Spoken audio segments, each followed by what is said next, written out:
نحمدہ ونصلی ونسلم علی رسولہ الکریم اما بعد فاعوذ باللہ من الشیطان الرجیم بسم اللہ الرحمن الرحیم ان اول بیت وضع للناس للذی ببکۃ مبارکا وہدی للعالمین فیہ آیات بینات مقام ابراہیم ومن دخلہ کان آمنا وَلِلَّهِ عَلَى النَّاسِ حِجُّ الْبَيْتِ مَنِ اسْتَطَاعَ إِلَيْهِ سَبِيلًا وَمَنْ كَفَرَ فَإِنَّ اللَّهَ غَنِيٌّ عَنِ الْعَالَمِينَ آمَنْتُ بِاللَّهِ صدق اللَّهُ الْعَظِيمُ وَصَدَقَ رَسُولُهُ النَّبِيُّ الْأَمِينُ الْمُخْتَارُ الْكَرِيمُ وَنَحْنُ عَلَى ذَلِكَ لَمِنَ الشَّاهِدِينَ وَالشَّاكِرِينَ وَالْحَمْدُ لِلَّهِ رَبِّ الْعَالَمِينَ اللہم صلی وسلم وبارک علی سیدنا و مولانا محمد وعلی آلہ و اصحابہ وبارک وسلم صلاۃ و سلاما دائما علیک وعلی آلک و اصحابک یا رسول اللہ صلی اللہ تعالی علیہ وسلم۔ عزیزان ملت اسلامیہ، محترم ناظرین و سامعین کرام، ماہ ذی الحجہ کے خصوصی سلسلہ وار نشستیں چل رہی ہیں۔ ان نشستوں میں اب تک ماہ ذی الحجہ کے فضائل بیان ہوئے، یوم ترویہ عرفات کے دن کے حوالے سے تفصیل کے ساتھ میں آپ حضرات کے درمیان گفتگو کی گئی، اور اسی کے ساتھ ساتھ کعبۃ اللہ کی تعمیر کے حوالے سے اور کعبۃ اللہ کی فضیلت کے متعلق سابق میں نشستیں ہوئی ہے۔ حسب وعدہ ایک اور نشست کعبۃ اللہ کی فضیلت کے تعلق سے اور ساتھ ہی ساتھ مکۃ المکرمہ کو اللہ تبارک و تعالی نے کس طرح کا برکت والا شہر بنایا ہے، ان برکتوں سے لوگ کس طرح سے استفادہ کرتے ہیں، اس کے متعلق چند باتیں آپ حضرات کے سامنے عرض کرنے کی سعادت حاصل کروں گا۔ قرآن کریم کے چوتھے پارے کے پہلے رکوع کی درمیانی آیتوں میں سے 3 آیتوں کو میں نے تلاوت کرنے کا شرف حاصل کیا۔ اللہ تبارک و تعالیٰ کا ارشاد پاک ہو رہا ہے، جس کا معنی اور مفہوم یہ ہے: بے شک سب سے پہلا گھر جو اللہ کی عبادت کے واسطے لوگوں کے لیے بنایا گیا وہی ہے جو مکے میں ہے، برکت والا اور تمام جہان والوں کی ہدایت کا سبب ہے۔ اس میں واضح نشانیاں ہیں، مقام ابراہیم ہے، اور جو شخص اس میں داخل ہوا وہ بے خوف ہو گیا۔ بیت اللہ کا حج کرنا ان لوگوں پر اللہ کا حق ہے جو اس کے راستے کی استطاعت رکھتے ہوں، اور جس نے کفر کیا، انکار کیا، تو بے شک اللہ سارے جہانوں سے بے پرواہ ہے۔ اسی آیت مبارکہ کے معنی اور مفہوم کے تحت کعبۃ اللہ کی تعمیر کے حوالے سے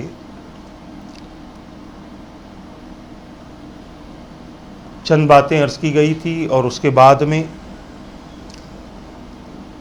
کعبۃ اللہ کی فضیلت کیا ہے، وہاں پر طواف کرنے والوں کا مقام کیا ہے، صفا و مروہ کی سعی کرنے والوں کی عظمتیں کیا ہیں، اور اس کے علاوہ کعبۃ اللہ کے پاس میں، اس کے اطراف میں اللہ تبارک و تعالیٰ کی عبادات کا اور اللہ تبارک و تعالیٰ کے ذکر کرنے کا کیا ثواب ہے۔ چند احادیث اس حوالے سے آپ حضرات کے سامنے عرض کرنے کی سعادت حاصل کروں گا۔ اس سے پہلے اس بات کو ذہن میں رکھ لیں کہ اللہ تبارک و تعالی نے بیت اللہ کو، کعبۃ اللہ کو چند ناموں سے قرآن کریم میں یاد فرمایا ہے، اور ہر نام اس میں بامسمہ ہے، یعنی جس نام سے اللہ تبارک و تعالی نے کعبۃ اللہ کو یاد فرمایا، کعبے کو یاد فرمایا، وہ اپنے اندر اس نام کی برکتیں لیے ہوئے ہیں۔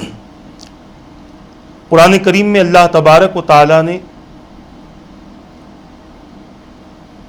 بیت اللہ کو بیت الحرام فرمایا، جیسے کہ 7ویں پارے میں موجود ہے، جعل اللہ الکعبۃ البیت الحرام قیاما للناس، اللہ نے معزز گھر کعبے کو لوگوں کے قیام کا سبب بنایا۔ کعبے کا معنی شرف اور بلندی کے ہے، اور بیت اللہ بھی مشرف اور بلند ہے، اس لیے اس کو کعبہ کہتے ہیں۔ بیت اللہ کو بیت العتیق بھی اللہ تبارک و تعالی نے اس نام کے ساتھ اس کا ذکر فرمایا۔ سورہ حج میں ہے وَلْيَطَّوَّفُوا بِالْبَيْتِ الْعَتِيقِ، اور وہ بیت عتیق کا طواف کریں۔ اس کو بیت العتیق اس لیے کہا جاتا ہے کہ یہ سب سے قدیم گھر ہے، اور عتیق کا معنی قدیم کا بھی ہوتا ہے، اور بعض علماء کے نزدیک اس کا ایک معنی آزاد کا بھی ہوتا ہے۔ بعض علماء کے نزدیک آسمان اور زمین سے پہلے اس گھر کو بنایا گیا، اسی لیے اس کو قدیم کہا جاتا ہے، اور عتیق کا دوسرا معنی آزاد ہے۔ بعض روایات کے مطابق اللہ تبارک و تعالی نے اس گھر کو طوفان نوح میں غرق ہونے سے آزاد فرمایا، اور طوفان کے وقت میں اس گھر کو اوپر اٹھا لیا گیا۔ عتیق کا ایک معنی قوی کا بھی ہوتا ہے۔ اللہ تعالیٰ نے اس گھر کو اتنا قوی بنایا ہے کہ جو شخص اس کو برباد اور تباہ کرنے کا ارادہ رکھتا ہے، اللہ تبارک و تعالیٰ اس کو تباہ فرما دیتا ہے، اور جو شخص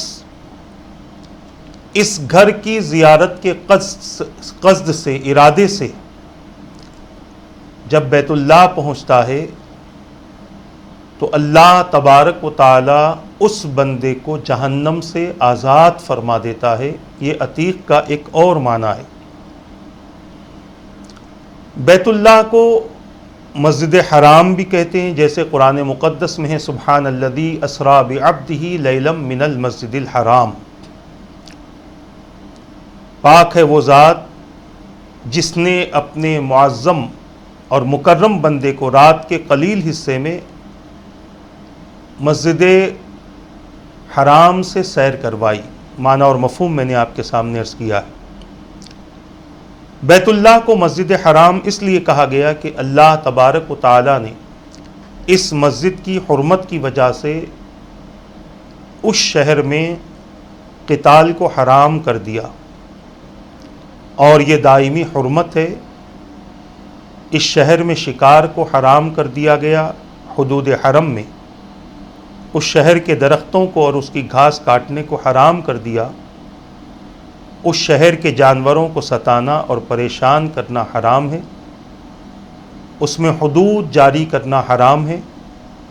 اور اس شہر کے یہ تمام احکام اس مسجد کی حرمت کی وجہ سے ہے۔ عزیزان ملت اسلامیہ، جن آیات کو میں نے تلاوت کیا ہے، ان آیات میں مکۃ المکرمہ کے حوالے سے کئی وضاحتیں کی گئی ہیں۔ اس مقام کو برکت والا بھی فرمایا۔ پہلے تو فرمایا یہ مکۃ المکرمہ ہے، یہ مکہ ہے، اور مکے ہی میں پہلا گھر لوگوں کے لیے اللہ تبارک و تعالیٰ کی عبادت کے حوالے سے بنایا گیا، پھر اسی کے بعد میں اللہ تبارک و تعالیٰ نے ارشاد فرمایا مبارک برکت والا ہے اور عالمین کے لیے ہدایت والا ہے۔ اس ترجمے کی مختصر سی تشریح ہم آپ کے سامنے کریں گے، مگر اس سے پہلے حسب وعدہ کعبۃ اللہ کی فضیلت کیا ہے، اس کے اطراف طواف کرنے کی فضیلت کیا ہے، صفا و مروہ کی سعی کی فضیلت کیا ہے، اس کا مختصر سا خلاصہ آپ حضرات کے سامنے کرنے کی سعادت حاصل کروں گا۔ حضرت ابن عباس رضی اللہ تعالی عنہما بیان کرتے ہیں، حضور اکرم صلی اللہ تعالی علیہ وسلم نے ارشاد فرمایا، اللہ تعالی ہر روز کعبے کے اطراف 120 رحمتیں نازل فرماتا ہے کہ خاص رحمتیں ہیں۔ 60 رحمتیں کعبے کا طواف کرنے والوں کے لیے، 40 رحمتیں اعتکاف کرنے والوں کے لیے، اور 20 رحمتیں کعبے کو دیکھنے والوں کے لیے۔ یہ اللہ تبارک و تعالیٰ کی طرف سے کعبے کے اطراف میں رحمتیں نازل ہوتی ہیں، اور یہ رحمتیں عام رحمتوں سے ہٹ کر ہے، یہ خاص رحمتیں ہیں جو اسی مقام کے لیے، اور یہ خاص رحمتیں اس مقام میں طواف کرنے والوں کے لیے، اس مقام میں اعتکاف کرنے والوں کے لیے، اور اس مقام کو دیکھنے والوں کے لیے۔ جو لوگ کعبۃ اللہ شریف جاتے ہیں اور کعبۃ اللہ شریف جانے کے بعد اللہ تبارک و تعالیٰ کے اس مقدس گھر کا طواف کرتے ہیں، 7 چکر طواف کی نیت سے مکمل کرتے ہیں، تو صرف یہ چکر لگوانا مقصد نہیں ہے۔ ایک تو چکر لگانے کا فائدہ یہ ہے کہ کعبۃ اللہ ٹھیک بیت المعمور کے نیچے ہے۔ بیت المعمور اس مقام کا نام ہے جہاں پر اللہ تبارک و تعالیٰ کے فرشتے ہر لمحہ اس بیت المعمور کا طواف کرتے ہیں، اور اس کے بارے میں ایک روایت یہ بھی ملتی ہے کہ جسے ایک مرتبہ طواف کرنے کا موقع مل گیا، قیامت تک دوبارہ اسے طواف کرنے کا موقع نہیں ملتا، فرشتوں کی تعداد اتنی ہے۔ یہ اللہ تبارک و تعالیٰ کا احسان ہے ہم بندوں پر، اور بالخصوص ان لوگوں پر اللہ تبارک و تعالیٰ کا خاص کرم ہے جنہیں اللہ تبارک و تعالیٰ کعبۃ اللہ کے طواف پر طواف کی سعادتیں عطا فرماتا ہے۔ فرشتے تو ایک مرتبہ بیت المعمور کا طواف کر لیں تو دوسری مرتبہ قیامت تک ان کی باری نہیں آتی، مگر ایمان والوں پر یہ میرے رب کا کرم ہے کہ وہ جتنے چاہے کعبۃ اللہ کے طواف کر لے، جس قدر چاہے کعبے کے طواف کرے۔ یہ اللہ تبارک و تعالیٰ نے اپنے بندوں کو اپنے گھر کے طواف کا خاص موقع عطا فرمایا ہے۔ وہ لوگ بڑے خوش نصیب ہیں جو عمرے کی سعادت حاصل کرتے ہیں، حج کی سعادت حاصل کرتے ہیں۔ عمرے میں تو مختصر ایام وہاں پر رہنا پڑتا ہے، 6 دن 7 دن 8 دن رہنا پڑتا ہے۔ حج میں لگ بھگ کوئی 30 دن رہتا ہے، کوئی 32 دن رہتا ہے۔ تو صرف وہاں رہنا ہی نہیں ہے، بلکہ جتنا وقت عبادت کے لیے مل سکے کعبۃ اللہ کے قریب ہو کر کعبے کا طواف کر کے اللہ کی اس عظیم عبادت کو انجام دیتے رہنے کی کوشش کرتے رہے، کیونکہ یہ سعادت آپ کو پھر بعد میں اپنے ملک میں میسر نہیں آئے گی، اور دنیا میں کہیں پر بھی میسر نہیں آئے گی۔ اپنا ملک تو دور کی بات ہے، سوائے مکے کے یہ سعادت بندے کو کہیں پر بھی میسر نہیں آئے گی۔ آج وہ افراد جو کعبۃ اللہ گئے اور ایک عمرہ کرنے کے بعد پھر کعبے کو دیکھا تک نہیں، ان کے لیے کتنے افسوس کی بات ہے کہ کس قدر وہ رحمتوں سے، کس قدر وہ برکتوں سے محروم ہو گئے۔ اکابرین فرماتے ہیں کہ کعبے کے جتنے قریب ہو کر تم طواف کرو گے اتنا ہی زیادہ تمہیں فائدہ حاصل ہوگا۔ فائدہ کیا ہوگا؟ آپ کعبے کو ہاتھ لگا سکیں گے، کعبے کے غلاف کو پکڑ کر کعبے کی دیوار کو چمٹ کر آپ دعا کر سکیں گے، رکن یمانی سے قریب ہوتے ہوئے جائیں گے، ممکن ہے کہ حجر اسود کے بوسے کا موقع بھی مل جائے، ملتزم کے پاس کھڑے ہونے کا موقع بھی مل جائے، باب کعبہ کے سامنے گڑ گڑانے کا موقع بھی مل جائے۔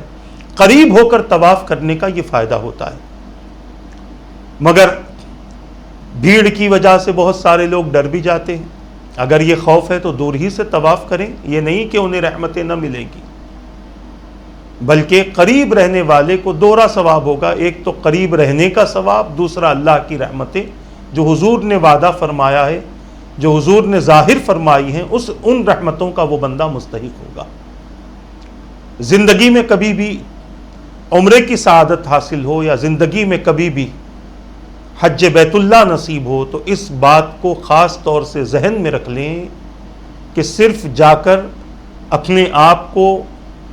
اپنے بارے میں یہ سوچ لینا میں تھکا ہوا ہوں، میں تھک گیا ہوں، میں فلاں ہوں، اس چیز کو آپ اپنے ذہن سے نکال دیں اور زیادہ تر یہ کوشش کریں کہ جس قدر ہو سکے کعبے کا طواف کریں۔ آگے ایک حدیث پاک کا میں مفہوم عرض کروں گا جس میں کعبۃ اللہ کا اگر کوئی 50 مرتبہ طواف کرتا ہے تو اس کی بخشش کا ذکر حدیث پاک میں ملتا ہے، اور شارحین حدیث نے اس کی اپنے اپنے انداز سے شرح بھی فرمائی ہے۔ میں نے جو حدیث پاک پہلے پیش کی وہ معجم الکبیر میں ہے، امام طبرانی نے اس حدیث پاک کو نقل فرمایا ہے۔ امام بخاری رحمۃ اللہ تعالی علیہ فرماتے ہیں، روایت کرتے ہیں، حضرت ابو ہریرہ رضی اللہ تعالیٰ عنہ نے بیان فرمایا، حضور اکرم صلی اللہ تعالیٰ علیہ وسلم نے ارشاد فرمایا، میری مسجد میں نماز پڑھنا 1000 نمازوں سے افضل ہے ما سوا مسجد حرام کے، یعنی کعبے کے پاس جو نماز پڑھی جاتی ہے اس کا ثواب تو کئی گنا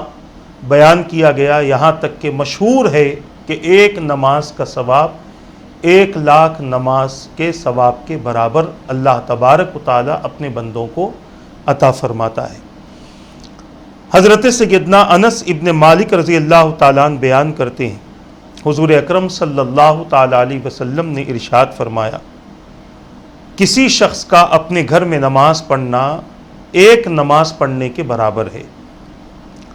محلے کی مسجد میں نماز پڑھنا 25 نماز پڑھنے کے برابر ہے، جامع مسجد میں نماز پڑھنا 500 نمازوں کے پڑھنے کے برابر ہے، اور میری مسجد یعنی مسجد نبوی شریف میں نماز پڑھنا 50,000 نماز پڑھنے کے برابر ہے، اور مسجد حرام میں نماز پڑھنا 1,00,000 نماز پڑھنے کے برابر ہے۔ اس حدیث پاک کو امام ابن ماجہ نے سنن میں نقل فرمایا ہے۔ ہم اور آپ اندازہ کریں تنہا نماز پڑھنے کی کیا برکتیں ہیں، مسجد میں نماز پڑھنے کی کیا برکتیں ہیں، جامع مسجد میں نماز پڑھنے کی کیا برکتیں ہیں، مسجد نبوی شریف میں، مسجد حرام میں، کعبۃ اللہ کے پاس نماز پڑھنے کی کیا برکتیں۔ یہ نماز پڑھنے کی برکتیں ہیں، اور اگر کوئی نماز نہیں پڑھتا تو یقیناً اس بندے کے دل پر مہر بھی لگا دی جاتی ہے، اور وہ بندہ اللہ تبارک و تعالیٰ کی رحمت سے، اللہ کے فضل اور اس کے کرم سے محروم کر دیا جاتا ہے۔ اسی لیے نمازوں کی پابندی کرو اور نمازیں ادا کرتے رہو تاکہ نمازوں کی برکتیں بہت زیادہ اللہ تبارک و تعالیٰ اپنے بندوں کو عطا فرمائے۔ اسی طرح چونکہ میں نے آپ سے عرض کیا تھا، وعدہ بھی کیا تھا کہ کعبۃ اللہ کے پاس میں نماز پڑھنے کی جو برکتیں ہیں، اور پھر مکۃ المکرمہ کو برکت والا، عالمین کے لیے ہدایت والا بنایا گیا، اس کی مختصر سی تشریح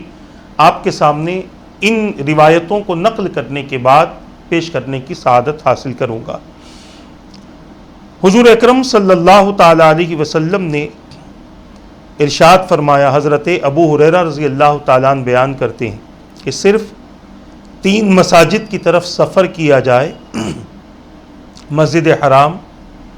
مسجد نبوی اور مسجد اقصی۔ اس حدیث پاک کو امام بخاری نے صحیح بخاری میں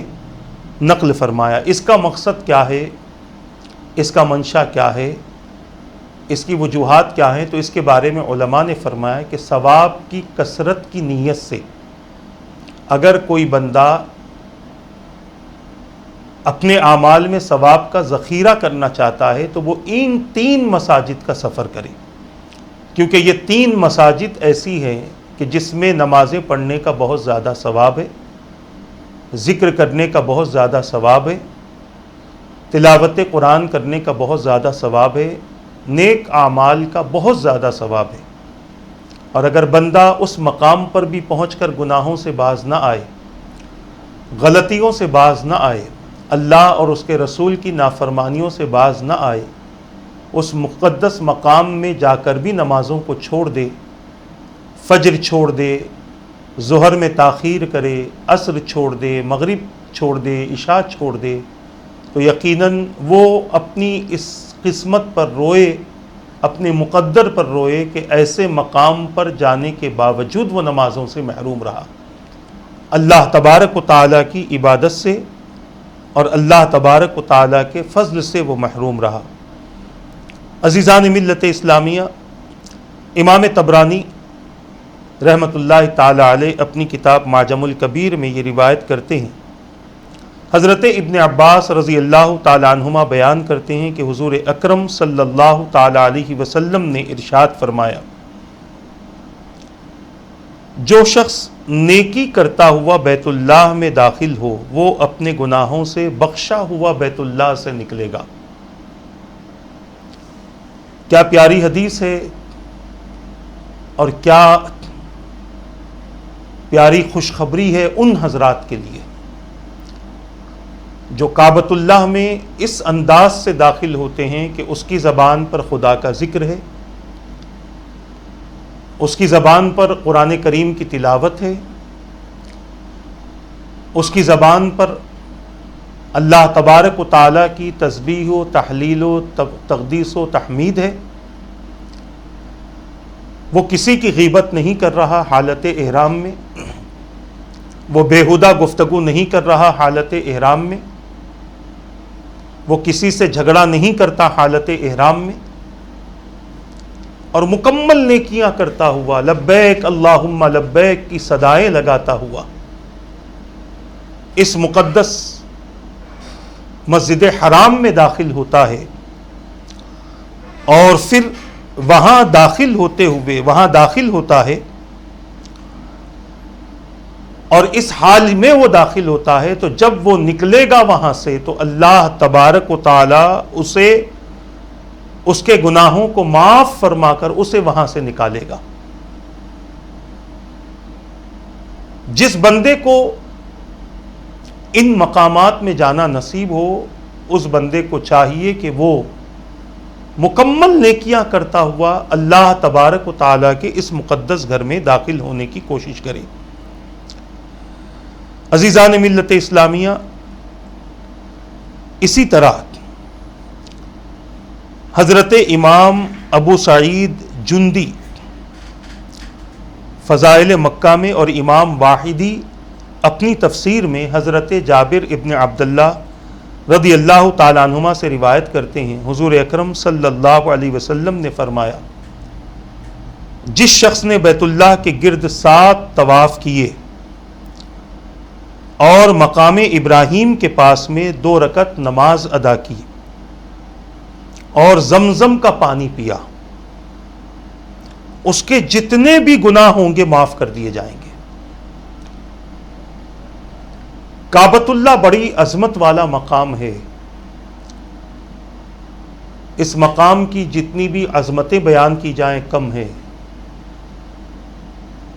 وہاں کے حساب سے جتنی بھی فضیلتیں بیان کی جائیں کم ہے، جتنی بھی سعادتوں کا نعمتوں کا تذکرہ کیا جائے کم ہے۔ اگر کوئی وہاں جاتا ہے تو خدا کی قسم اس سفر سے بہتر اس کی زندگی کا کوئی سفر نہیں. اگر کوئی وہاں پر عبادت کرتا ہے تو بڑی ذمہ داری کے ساتھ عرض کر رہا ہوں کہ وہاں سے بہتر کوئی کہیں اور کی عبادت نہیں. وہاں جو اللہ تبارک و تعالیٰ کی رحمتیں بندوں کو نصیب ہوتی ہیں، کسی اور مقام پر وہ رحمتیں نصیب نہیں ہوتی. اور میں اس کے ذریعے مسجد نبوی شریف کی عظمتوں کا انکار نہیں کر رہا، اس کے ذریعے میں مسجد نبوی شریف کی رحمتوں اور برکتوں کا انکار نہیں کر رہا ہوں، بلکہ بڑی خوشی کے ساتھ میں یہ بات کہتا ہوں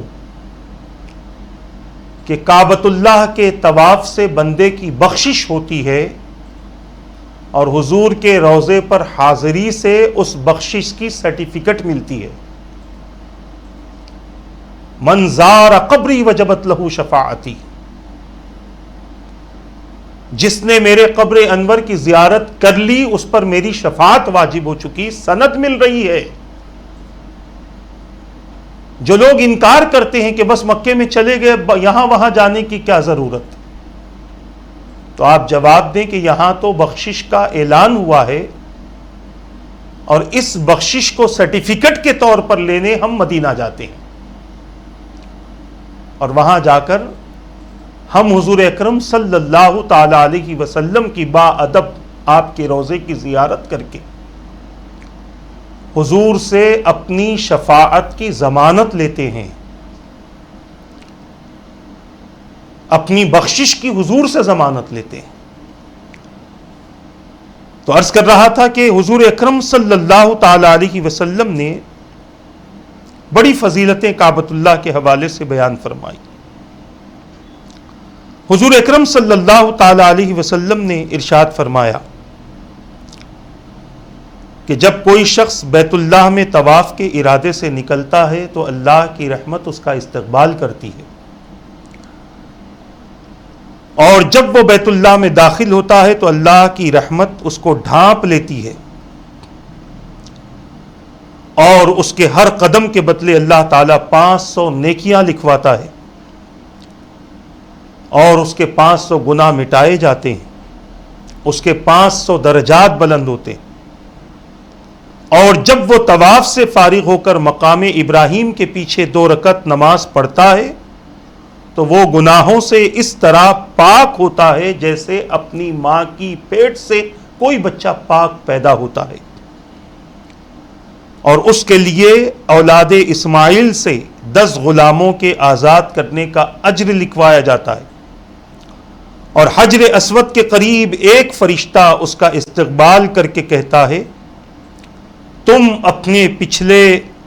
اعمال سے فارغ ہو گئے، اب نئے سے عمل کرو. اور اس کو اس کے خاندان کے 70 نفوس کے حق میں شفاعت کرنے والا بنایا جائے گا. اس کو علامہ عز الدین رحمت اللہ تعالی علیہ نے اخبار مکہ میں ذکر فرمایا ہے. اخبار مکہ جلد 2 صفحہ 4 اور 5 میں یہ روایت نقل کی گئی ہے. اس روایت میں آپ حضرات نے کعبۃ اللہ کی طرف جانے کی فضیلت بھی سماعت کر لی،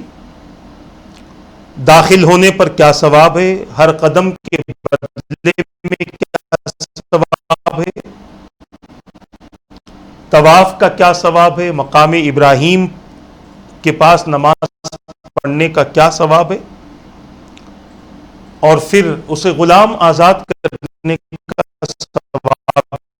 بھی اللہ تبارک و تعالی عطا فرماتا ہے. اسی طرح امام فاقہی رحمۃ اللہ علیہ حضرت ابن عباس رضی اللہ تعالیٰ عنہ سے روایت کرتے ہیں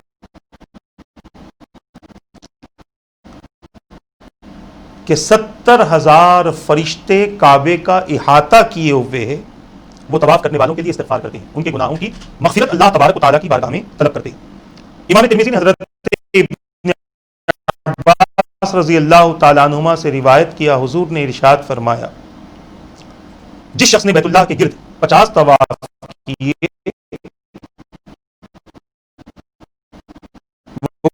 گناہوں سے اس طرح پاک ہو جائے گا جیسے وہ اپنی ماں کے پیٹ سے پیدا ہوا تھا۔ اس حدیث پاک سے مراد 50 مرتبہ 7 طواف کرنا ہے، کیونکہ صرف ایک طواف کے ساتھ عبادت نہیں کی جاتی۔ امام عبدالرزاق اور امام فاقہی نے روایت کیا ہے کہ جس نے 50 مرتبہ 7 طواف کیے تو وہ اس دن کی طرح ہو جائے گا جس دن وہ اپنے ماں کی پیٹ سے پیدا ہوا۔ اور پھر یہ ضروری نہیں کہ وہ 50 مرتبہ 7 طواف ایک ہی وقت میں کریں، بلکہ اس سے مراد یہ ہے کہ وہ جب بھی موقع بنے طواف کرتا رہے، اور اس کے طواف کرنے میں اخلاص رہا تو انشاءاللہ تبارک و تعالی جب طواف 50 کی عدد تک پہنچ جائیں گے، اللہ تبارک و تعالی اپنے حبیب کے فرمان کو اس بندے کے لیے پورا فرما دے گا۔ عزیزان ملت اسلامیہ، اللہ کے رسول صلی اللہ تعالی علیہ وسلم فرماتے ہیں، حضرت عمر رضی اللہ تعالیٰ عنہ روایت کرتے ہیں کہ جو شخص بیت اللہ میں آیا اور وہ اسی گھر کا ارادہ کر کے آیا تھا، پھر اس نے طواف کیا تو وہ گناہوں سے اس طرح پاک ہو جائے گا جس طرح کسی ماں سے بچہ پاک پیدا ہوتا ہے۔ حضرت ابو ہریرہ رضی اللہ تعالیٰ عنہ بیان کرتے ہیں، اللہ کے نزدیک آسمان پر اس کے سب سے معزز فرشتے وہ ہیں جو اس کے عرش کے گرد طواف کرتے، اور زمین پر اس کے نزدیک یعنی اللہ کے نزدیک سب سے معزز وہ انسان ہے جو کعبۃ اللہ کا طواف کرتے۔ یہ احادیث بیان کرنے کا مقصد یہ ہے، ہم میں سے جو کعبۃ اللہ کے دیدار کے لیے گیا، حرمین کی حاضری کی سعادت جسے نصیب ہوئی، اگر اس نے اس طرح کا عمل کیا تو یقیناً اس کے لیے خوشخبری ہے، اور اگر نہیں کیا اور نہ کر سکا تو وہ افسوس تو کرے ہی کرے، مگر پھر سے جانے کی تمنا کرے تاکہ جو غلطیاں ہو گئی ہیں اس کو سدھارے، اور جو اب تک گئے ہی نہیں ہیں ان کے لیے یہ احادیث تڑپ پیدا کرنے کا ذریعہ بنیں گے، شوق پیدا کرنے کا ذریعہ بنیں گے کہ ہم بھی کسی طرح عمرے کی شکل ہی صحیح ہم کعبے کا طواف کریں، عمرے کی صورت ہی میں، عمرے کی صورت میں ہم مقام ابراہیم پر نماز پڑھیں، عمرے کے حوالے سے ہم زمزم پیئیں، عمرے کے حوالے سے ہم صفا مروہ کی سعی کریں، حلق کروائیں۔ یہ تڑپ پیدا کرنے کے لیے یہ باتیں آپ حضرات کے سامنے یہ احادیث پیش کرنے کی سعادت حاصل کی جا رہی ہے۔ عزیزان ملت اسلامیہ، بیت اللہ کی نشانیوں میں سے یہ ہے کہ دلوں میں اس کی ہیبت واقع ہوتی ہے، اس کے پاس دل جھک جاتے ہیں اور آنکھوں سے آنسو جاری ہوتے ہیں، پرندے اس کے اوپر نہیں اڑتے اور اس پر بیٹھتے نہیں ہیں، ہاں اگر کوئی پرندہ بیمار ہو تو طلب شفا کے لیے اس کے اوپر بیٹھ جاتا ہے۔ یہ بیت اللہ کی نشانیوں میں سے ہے۔ حضور اکرم صلی اللہ تعالی علیہ وسلم نے بے شمار فضیلتیں اس کے حوالے سے بیان فرمائی ہیں۔ آپ اگر یہ سننے کے بعد شوق پیدا ہوتا ہے تو احادیث کی کتابوں میں فضائل حج کا باب باندھا گیا، مناسک حج کا باب باندھا گیا، مسائل حج کا باب باندھا گیا، آپ اسے ضرور پڑھ لیں۔ اور اگر نہیں تو گھر میں اگر کوئی تفسیر والی قرآن آپ کے پاس موجود ہے، مختصر سا ترجمہ اور تفسیر نہیں، جس میں بہت زیادہ تشریح کی گئی ہے، آپ ان کتابوں کو، ان تفاسیر کی کتابوں کو اپنے سامنے رکھیں اور حج والی آیتیں، عمرے والی آیتیں، بیت اللہ والی آیتیں، کعبۃ اللہ کی تعمیر والی آیتیں نکالیں اور اس کا خلاصہ پڑھیں. جیسے جیسے ہم پڑھتے جائیں گے ہماری تڑپ بڑھتی جائے گی. دعائیں گڑ گڑا کر ہم دعائیں کرتے رہیں گے, اور ممکن ہے کوئی دعا قبول ہو گئی تو جلد سے جلد اللہ تبارک و تعالی ہم کو حرمین کی حاضری کی سعادت عطا فرما دے گا. کیونکہ جب بندہ کسی چیز کے لیے تڑپتا ہے تو اللہ تبارک و تعالی اس بندے کی اس تڑپ کو پورا فرماتا ہے. اگر نصیب میں ہوگا تو ضرور وہاں پر جانے کا اللہ تبارک و تعالی اپنے بندوں کو موقع فراہم فرمائے گا. اب چند باتیں آپ حضرات کے سامنے اسی آیت مبارکہ کے تعلق سے. ان اول بیت وضع للناس للذی ببکہ, مکہ کی فضیلت بیان ہو گئی. مبارکم وہدی للعالمین, دو باتیں بیان کی گئی کہ برکت والا ہے اور عالمین کے لیے, عالم میں رہنے والوں کے لیے ہدایت کا ذریعہ ہے. عزیزان ملت اسلامیہ, برکت والا کعبۃ اللہ, اس کے معنی اور مفہوم کیا ہے؟ اس کے بارے میں اکابرین فرماتے ہیں کہ برکت کا ایک معنی ہے کسی چیز کا بڑھنا اور زائد ہونا. اس لحاظ سے کعبہ اس لیے برکت والا ہے کہ کعبے میں ایک نماز کا ثواب دوسری مسجد کے بنسبت 1,00,000 درجہ زیادہ ہوتا ہے. تو برکت کا ایک معنی ہو گیا بڑھنا, جیسا کہ سابقہ میں نے آپ حضرات کے سامنے حدیث بیان فرمائی ہے. حضرت ابو ہریرہ رضی اللہ تعالیٰ عنہ بیان کرتے ہیں, حضور اکرم صلی اللہ تعالیٰ علیہ وسلم نے ارشاد فرمایا. اب برکتیں کیا حاصل ہوتی ہے بندوں کو دیکھیں. میرے آقا فرماتے ہیں جس نے اللہ کے لیے حج کیا اور اس میں بیہودہ بات نہ کی, حدیث میں ہے اس میں جماع کیا نہ جماع کے متعلق کوئی بات کی, فحش والی باتیں, اور نہ کوئی کبیرہ گناہ کیا, تو وہ اس دن کی طرح پاک لوٹے گا جس دن وہ اپنے ماں کی پیٹ سے پیدا ہوا تھا. اس حدیث پاک کو امام بخاری نے صحیح بخاری میں نقل فرمایا ہے.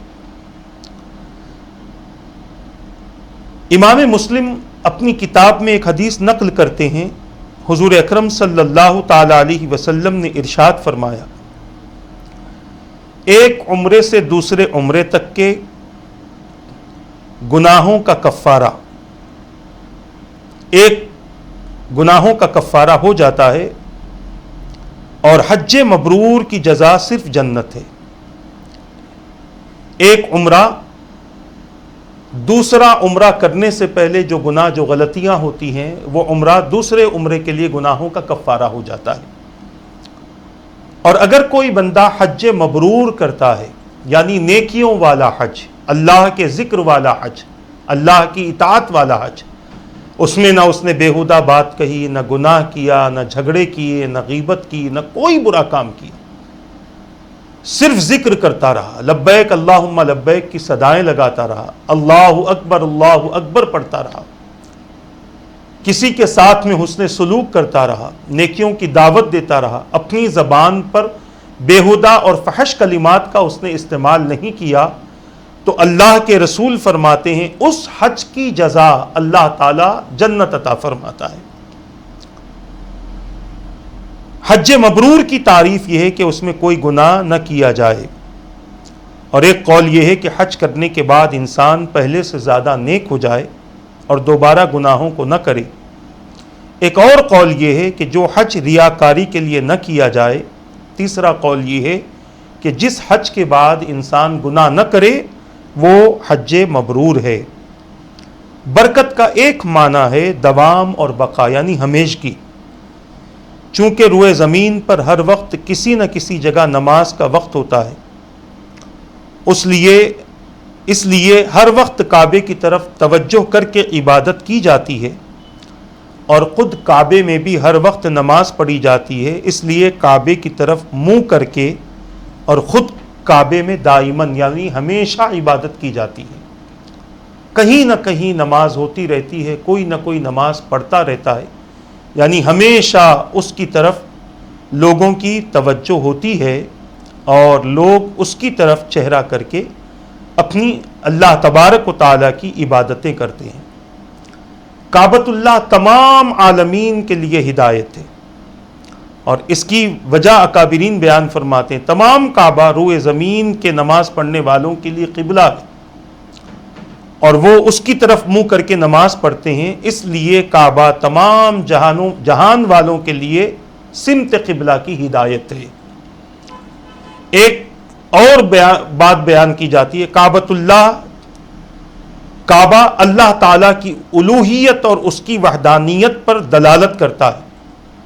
اور کعبے میں جو عجائب اور غرائب ہیں